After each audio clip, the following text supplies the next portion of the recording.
Hey all, Alex here. So today I'm going to be telling you why I think it's usually a good idea to buy and when people say it's a bad market.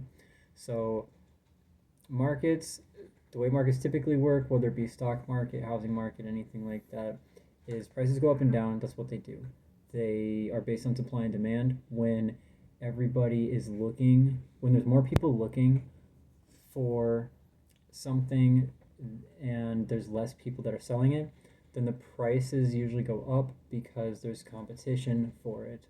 When it's the other way around, when there's more people selling than there are people buying, then the price usually goes down because there's plenty of options. You can choose a cheaper option.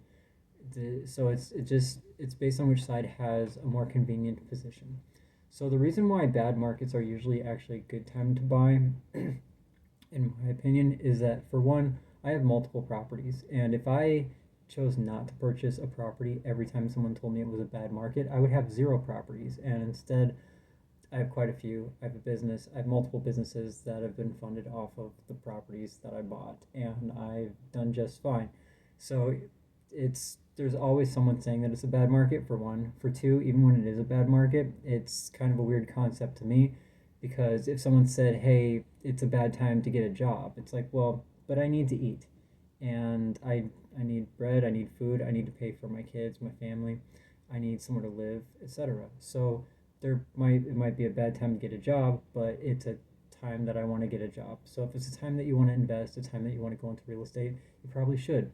If you look up time in the market versus timing the market, then you'll see concepts in stocks that are similar to this. And basically, they did studies, and they did studies showing that if you bought stock at the 10 times in history where it was the best time to buy, and you sold at the 10 best times to sell, then you would make about the same amount of money as if you had just put in all of your money weekly when you got paid from your paycheck. So time in the market is better than timing the market because unless you have a fortune, unless you have a crystal ball and you're a fortune teller, you're not going to do much better. And even then, they didn't even do. I don't even think they did 10% better, but it wasn't a big difference at all. With housing market, it's kind of the same thing. The prices just go up over time on average, and if you're buying at the bad time of an average, like it doesn't matter. The concept of a bad market is so strange to me in a few other ways. So here's another point. If someone says it's a bad market, that implies that it's going to be better later. A bad market isn't saying that right now you won't get money from it. It's not saying that right now you'll get a bad house or it's a bad deal. It's not saying that even if it's a bad market, well, if you don't buy a house now and you're paying rents at an apartment, you're throwing away a couple $1,000 a month. You're giving it to someone. You're putting it to nothing. But if you get a property, even if it's a bad time, every month you're paying for part of something. That's 1 month sooner that you will not need to pay the rent anymore. So I'd rather have a house a year sooner with in a bad market, even if I thought it was a bad market, I'd rather have a property a year sooner and either collect the rent from it or just live there and just have a year sooner that I don't need to pay rent anymore to somebody else to give someone else my money. But uh, as I was saying, the concept of a bad market is strange in many ways. Another idea is that if it's bad now, that implies it's going to be better later. That's usually what people mean. When people say it's a bad market, they mean it's probably going to be better later. Otherwise, if it was just always going down, down, down, then it wouldn't be a bad market because it's actually going to be a worse market later.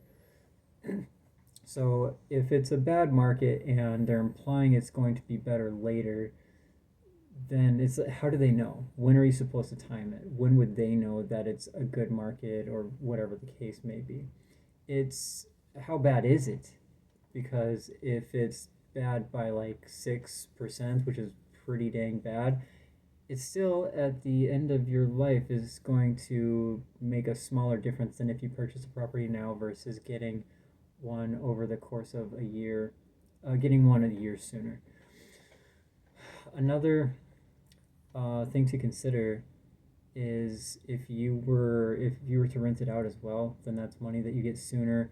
You oftentimes, if you're purchasing properties, multiple, you have to, well, you don't have to wait, but if you wait a year or two before purchasing your next property, then you get additional benefits on interest. Sometimes there's tax benefits, things like that. So if you purchase a property a year sooner, or actually let's say it's a year later because it's a bad market, then that delays all of your properties a year. That delays your income a year, that delays a lot of things. And meanwhile, during that year, you would be sitting on money that is losing value from interest, or sorry, not interest, inflation, losing value from inflation. So if you have a couple grand and you're losing 6% per year, then that's a couple $100. Or if you're like me and you're sitting on a few 100,000, then that's a lot of, I'm losing thousands of dollars a year when I'm not purchasing a property. But once I purchase one, I have income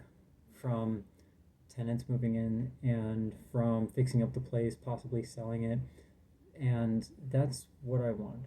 So it doesn't make much sense to not buy at a bad time.